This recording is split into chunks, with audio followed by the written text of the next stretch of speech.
just to power the AI that's going to enslave all the people and actually run them like robots with the nanotech they've already got installed in them.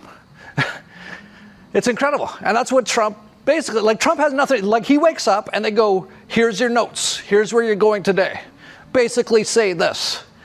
Like he's not planning any of it, but he's doing it for those people. And he's done an incredible job of fooling them all that he's trying to make America great again. I saw this post from the Patriot Voice.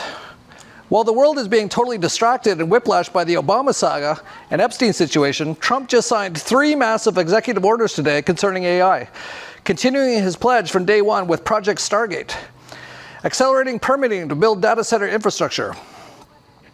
Interestingly, at the same time, Meta just came out and announced they're going to build an AI fortress data center the size of Manhattan.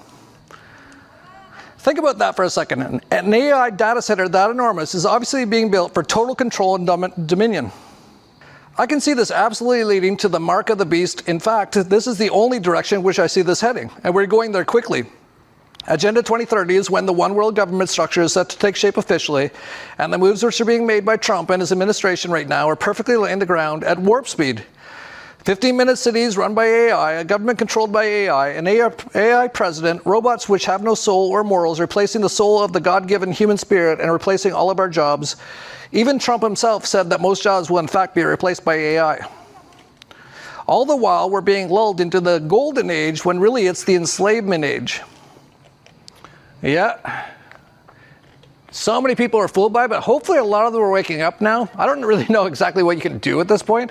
I've got some ideas, but really got to do the work and get connected and realize what this is and connect with God, source, and actually start manifesting and realize that this is just not even real. And then you won't really worry about it. Whatever happens, you just leave it kind of in God's hands, because this is a giant script that is incredible. It's the best. I have no idea how this is going to end. Might end with me in the mainframe. Could be, but it won't be me. It'll be some copy of me or something. You can't put me in there.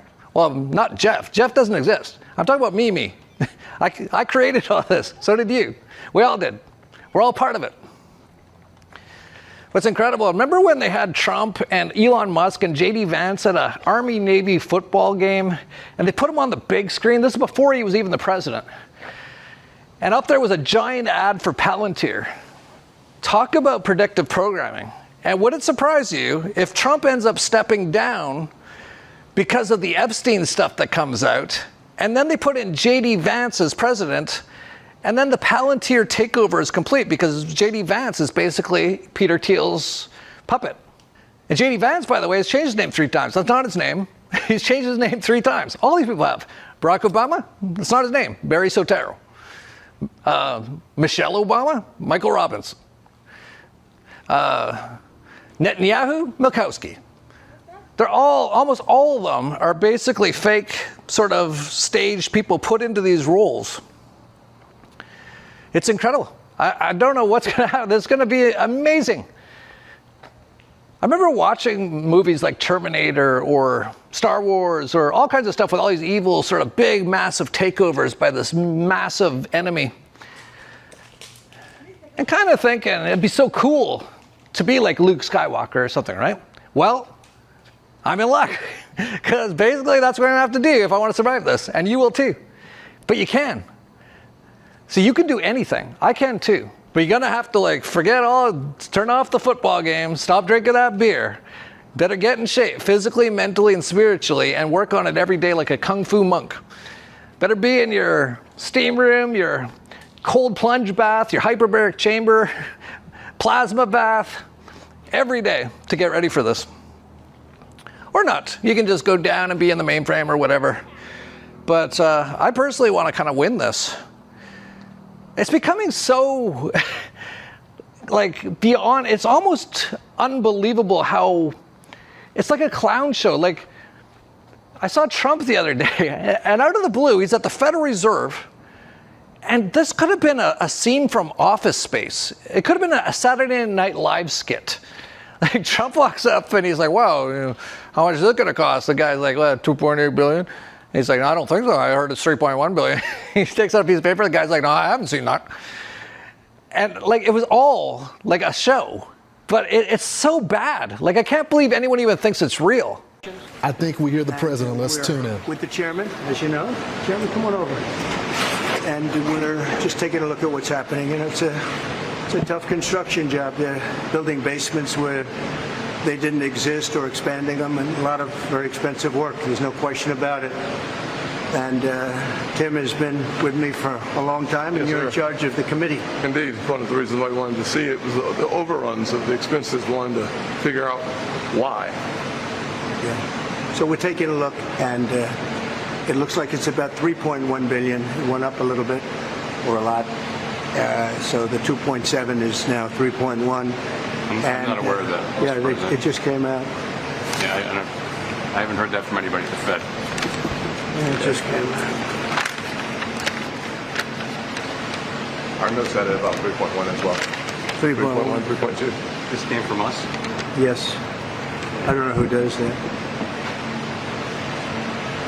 You're including the Martin renovation. You just added our entire capital. Yeah, you just added in a third building. Is what that is. That's a third building. Well, no, the but Martin building. it's a building that's being built. No, it was built 5 years ago. We finished Martin 5 years ago. It's part of the overall work. But it's not new. So we're going to take a look. We're going to see what's happening, and it's got a long way. Do you expect any more additional cost overruns? Don't expect them. We're ready for them, but we have a little bit of a reserve that we may use. But no, we don't expect to be finished in 2027. We're well along, as you can see. Nice to take these off every once in a while when we're not under too much danger. So, any questions? Mr. President, does the issue give you any? As a real estate developer, what would you do with a project manager who would be over budget? Generally speaking, what would I do? I'd fire him. It's all staged. Like, first of all, the Federal Reserve is not a U.S. government entity. It's a private corporation. It actually owns the U.S. government, basically. That's how it actually works. But they just put on this show. And it's probably because the bond market's collapsing. People are barely able to survive, so they send out Trump to act like he's all getting mean with the Federal Reserve. He's like, well, this sounds like it's going to cost too much. He's like, what do you care? It's a private company. But they roll out, and it was so crazily amateur type stuff. Like, first of all, apparently this building for the Federal Reserve, the budget is $3.1 billion. If it was $3.1 million, that'd sound about right. Maybe 10 million. I've seen like the current building they have, I don't know, 20, 30 million. 3.1 billion is what they're saying. And then they show them walking in, and it's just a bunch of 2x4s and plywood. Like, it looks like I'd be embarrassed. Like, you've seen my ranch. If that's how my ranch construction looked, I'd be like, yeah, guys, I don't have any money. I just using some plywood and 2x4s here. But that's a $3.1 billion building that Trump mentioned a whole bunch of basements. That's interesting. And they don't even need anything. The Fed doesn't do anything. They employ like 10,000 economists who can all work from home, and they actually don't do anything. AI can all do their jobs like right now. They only need like a printing press and a couple guys running the printing press. And they barely even need that because hardly anyone uses cash anymore. So the Federal Reserve doesn't need anything. It could be like a shed, like it could be Max's shed. That could be the Federal Reserve building. But he walks through and it's like plywood and 2x4s. And it looks just like so broke. And then he mentions it's 3.1 billion and Powell's like, no, it's not, it's 2.8. And Trump goes, oh, look, I just got this paper today. And Powell's like, no, that's for a building that's already built 5 years ago. And Trump's like, well, better get it down. And then they got the press guy. They got everyone ready with their lines. The press guy goes, hey, President Trump, what would you do if you had a real estate project that is over budget? And then he was ready for that one. He's like, I'd tell them they're fired. And everyone's like, yay, I remember that from the show. But it was all just stupid. Like, I still can't get over it. And not to mention, like, it was so staged. Like, why does Trump and Powell have their hard hats on? There's nothing going on in there. It's like a couple pieces of 2x4 and some plywood. And notice, they have a black guy with them, and he doesn't have a hard hat. That was a nice touch.